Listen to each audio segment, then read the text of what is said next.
survivor who this morning filed this lawsuit. And the title of it is John Doe 2 versus the Order of St. Benedict, also known as St. John's Abbey, and the preparatory school, and Father Gilbert Allen Tarleton.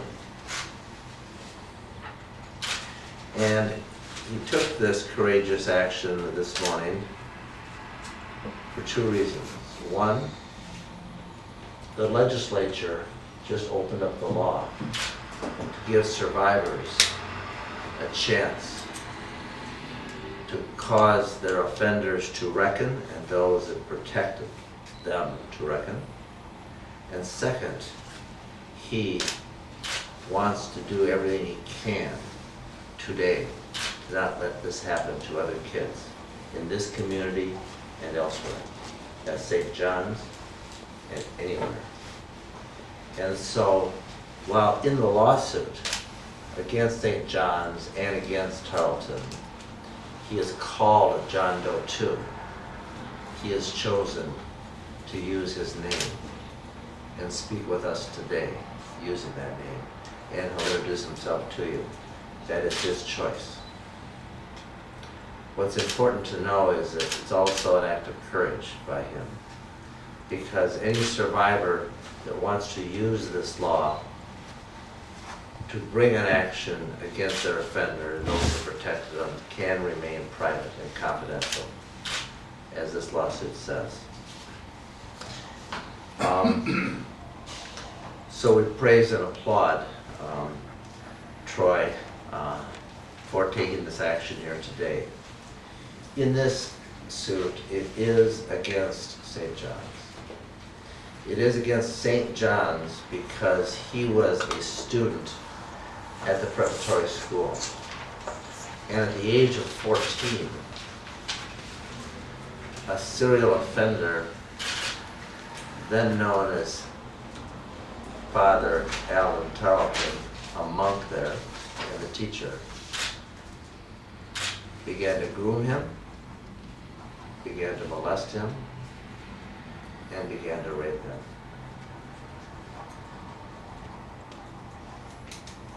And as a student there, he was not the only. And he couldn't tell, and he didn't, and suffered in silence for years, left that school, and now has found his voice, has gotten help, and is here to share the sorrow and the hope of a better tomorrow. What's also important is that this is not the only kid that Tarleton was allowed by St. John's to violate. This is not the only. We have, in the last decade and a half, worked with and represented 5 other survivors who were molested or raped by Tarleton. And we thus know that there are many others still out there suffering in silence, shame, or secrecy. And we also know that because of this new law signed into law on Friday, survivors can now maintain their privacy, take some action, and do something about what happened years ago. The problem that this suit addresses, however, is not just about what happened years ago. It's about what continues to happen. And what continues to happen and alarm us so gravely is that the culture that permitted Tarleton to exercise his predatory ways upon this then child and others remains intact. That is one of secrecy. That is one of self-protection. That is one that puts reputation over the wellness of children. And that culture, in many ways, continues to remain intact at St. John's. And while they have made changes, it is our view that this community and that clerical culture still has work to do. And we're willing to work with them to that end. But the sad news is, there's yet a lot to be done. Tarleton was never prosecuted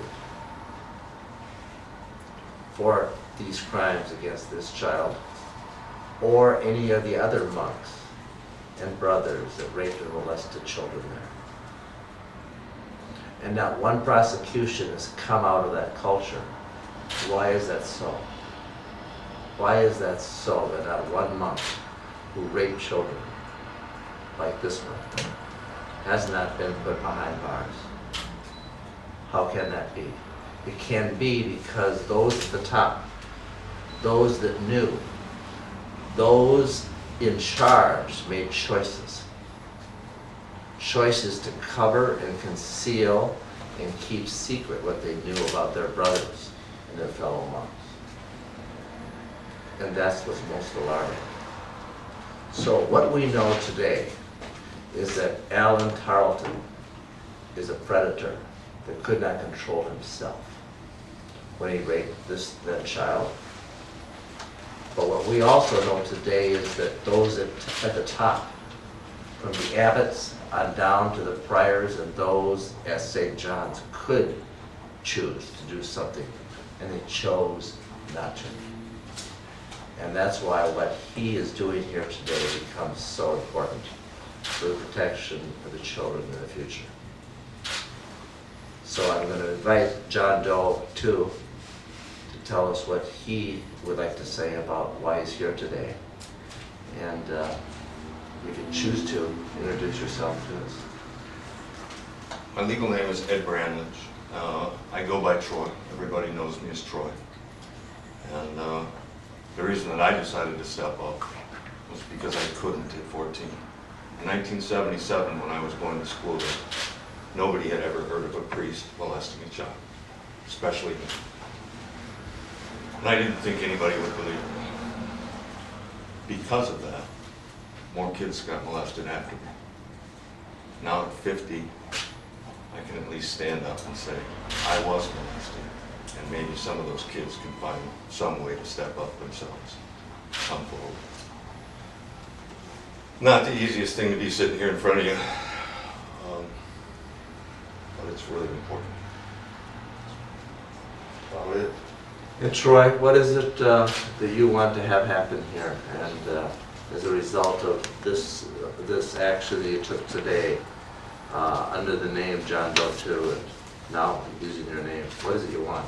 I want to let kids know that have been molested by priests or whatever, that they can come forward and they need to get help. And if one kid comes out and gets some help, then this will be worth it me coming forward. And you're getting help now yourself, aren't you? Ever since I heard the name, yep, since last October I've been in counseling. I found a real good counselor that's helped. But you know, how does things change? Nothing will make it better. I've gone through lots of cycles of getting my life together and then same thing, destroying it again because of what happened in my past. Hopefully we'll stop some of the cycles. That's my view. Well, we applaud you, Troy, for the courage of being here, breaking the silence, choosing to use your name, and also bringing this suit to protect those kids that need it, and also invite other survivors to come forward, knowing that their privacy can be protected. I know that when we showed you this picture, Troy, it kind of freaked you out, right? It did. It's the first time I've seen that face in a long time. And we've got 3 pictures of Tarleton at 3 different points in time here. And also a timeline, and some of the things that we think we need to note here are that early on, Tarleton showed signs that there were serious problems, not just related to alcohol, but to sexuality. And he was sent to treatment and returned to ministry. Removed from ministry and sent to treatment and returned to ministry. Removed from ministry and sent to treatment. And none of the students, none of the parents, none of the people, none of the police, none of the prosecutors, none of the people in the community were warned that this man posed a risk to the children of the community. So we're here, standing with Troy, sounding the alarm. This man poses a risk to the community, and he has for years. There is abuse that is documented back to the 70s, treatment back to the 60s, problems earlier than that. Some of those documents are inactive.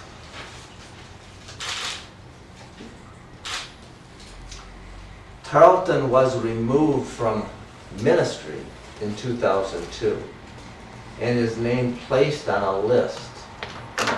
Why?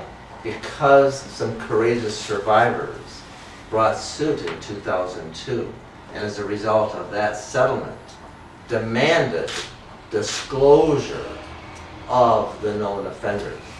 The known offenders that St. John's has identified has been publicly disclosed. We are concerned that it is incomplete, and one of the things that we seek here today with Mike Bryant's help and the courage of Troy is a full and complete disclosure of the known risks. A full and complete disclosure of the known histories of the known offenders. A full and complete disclosure of and assurances that all the offenders like Tarleton that are on restriction are really on restriction and have no way to access other kids. And while we don't have the power to put them behind bars, at one point they could have been. And if those at the top at St. John's made the right choices when they learned about this thing, he'd be in jail instead of in ministry. Or in refuge at St. John's now under restriction. And perhaps Troy never would have endured the suffering that he did. Troy, come on over here. Mike, I'd like you to weigh in on this. Troy, you'll have to come over here. Mike Bryant is a colleague of mine with whom I've worked for many years, for whom I have deep respect and admiration that I know he's earned in this community. And I'm grateful to stand with you and Troy and join in a separate mic. Yeah, it's an honor to be with John Doe 2, the second lawsuit here filed in Minnesota under the new statute. It's an honor to be here with Troy and have him be able to speak out. You've got the timeline in your packet. There were treatments for this person before Troy gets abused in 1974. 14 years they knew about what was going on, they had ideas about what was going on, and he gets put back in a position where he can be around Troy, and he shouldn't have been. And then even after that, there's more treatments, and there's more times that he's back around individuals. That never should have happened. So that's why this law is so very, very important. This law passing and giving the opportunity for Troy to come forward and to be heard. Up until now, a case like Troy didn't get that opportunity. You could go, you could try to fight it. Maybe some things could be done to have it go forward. But now that it's been open for 3 years, it's a great opportunity for people who should have been heard and should have been protected. He should have just been a kid in school that never should have had a problem because they had an opportunity to stop it. And this gives an opportunity for him to stop this, to make a difference for the kids who have been abused and to make sure this doesn't happen again. Because this was wrong, they knew about it, and it needs to be stopped. Jeff talked about the lists that are out there. There are lists in this state of priests that they know were offenders. Those lists haven't all been disclosed. There's different places in the state. The first lawsuit involves the Winona Diocese. That's a list that should come out. That's what this law does. That's what will make a difference, and that's why it's an honor to be with Troy and be able to help him and be able to get his voice out. Mike refers to the Child Victims Act, and what it did is, before it got signed into law last week, that the statute of limitations prevented Troy and any other survivor over the age of 24 to bring any legal action.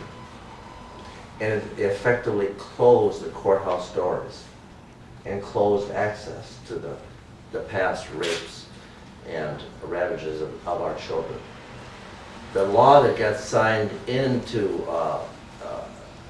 law now permits 3 years for any survivor to come forward to sue his or her individual offender and any institution, employer, or entity that was negligent in permitting it to occur, that shares responsibility.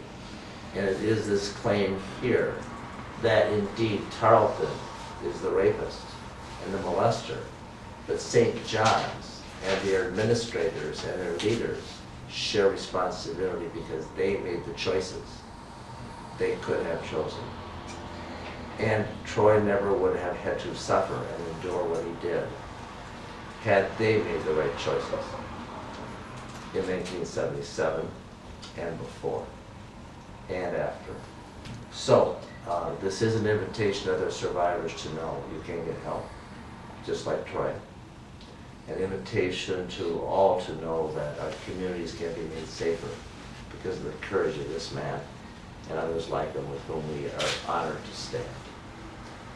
And one final note is that the molestation and grooming of Troy in 1977 by this trusted, then trusted monk amounts to over probably 100 separate instances of abuse leading to a sadistic, cruel rape. We're not here to talk about the details of that, but we're here to talk about the history of the culture that permitted it to occur in the first place and continue in the second. And to this day, what needs to be done to move forward so that we don't have to continue to repeat a saga like this. So to Troy and to Mike Bryant and the whole team that assembled around him, and to the legislature and the governor for signing this into law, we express deep gratitude, and to you, Troy, for your courage in standing up for these kids today. Thank you, sir. Any questions, folks? Can you spell your name, Troy? Last name spelled Bramlage.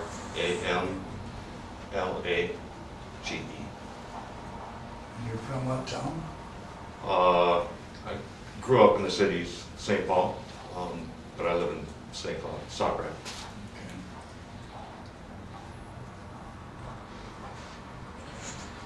Troy is 50 years old now, and like so many survivors of abuse by authority figures, really couldn't and wasn't able to share this secret and suffered in shame. Not long after this repeatedly happened to him, he began a downward spiral and was effectively kicked out of and asked to leave St. John's, and he did, and his life began a downward spiral. And in many ways spiraled, and in some ways he'd bring it back and then it spiraled back down. And that spiral is not uncommon to survivors of abuse because they turn the self-loathing inward and the blame inward. And for years he came to blame himself, and in shame he suffered. And now this law permits him to begin the recovery and the healing, and it brings great hope and promise that he's now getting out. Any other questions, folks? Troy, you mentioned hearing his name a little while back. It sounds like, if I read you right, there was a kind of a long period of time where were you unaware that of who he was or where he was, or? I knew he was, but I didn't remember all the things that happened until I started going to counseling and started going through some of the stuff. And actually, when I heard the name, it was on a local radio station here, and they were talking about somebody that Jeff was representing. And that actual name, when it was listed, was Father Gilbert Tarleton, which is not what I knew him as. But it was enough to send me into a spin. I knew him as Father Alan Tarleton. And I actually had to, it took me a while, but I called and left a message on Jeff's machine. And I, luckily enough, was going golfing with my brother, and we had some time to talk. So, and as we talked, more and more came out. And within about 2 weeks, I was in counseling. And what he just reported is not uncommon. What's also important in the timeline that I think we provided, that there were a number of treatments before these rapes.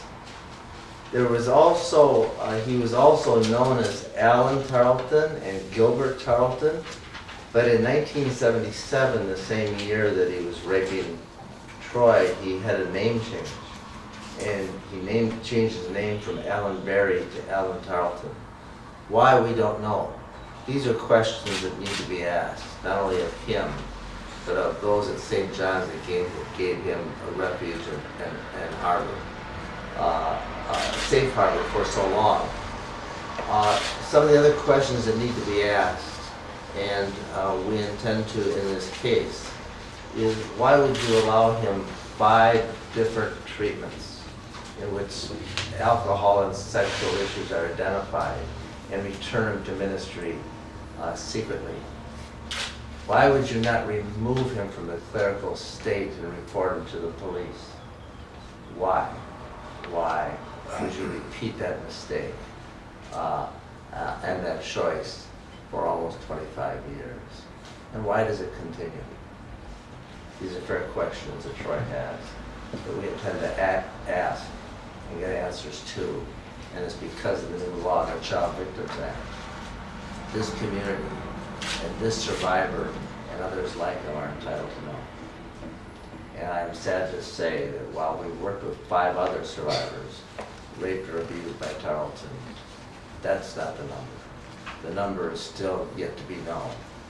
And maybe some of those kids no longer are alive because they took their own lives or died of addiction or suicide, but those that are still around and have suffered in silence know that from Troy's courage and from his past sorrows, there can be hope, and you can get help, and you won't get hurt because your privacy will be protected.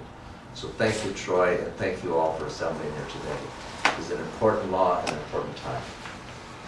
Jeff, can you talk about how much this lawsuit is like ones you filed before that have been dismissed on statute claims? Yes, for over 20 years, we have been bringing claims just like this, both against St. John's and other similar institutions in Minnesota and across the country. And for years in Minnesota, now 17 years in Minnesota, every single claim brought has been dismissed, thrown out, because St. John's and their lawyers and their administrators chose to hide behind the statute of limitations, hide their crimes, hide their mistakes, hide their misdeeds, and hide from the public what they knew they had done. But the statute of limitations protected them so they could protect the offenders and they could protect their reputation. And that statute of limitations that was then a bar to recovery and closed the courthouse doors has now been opened.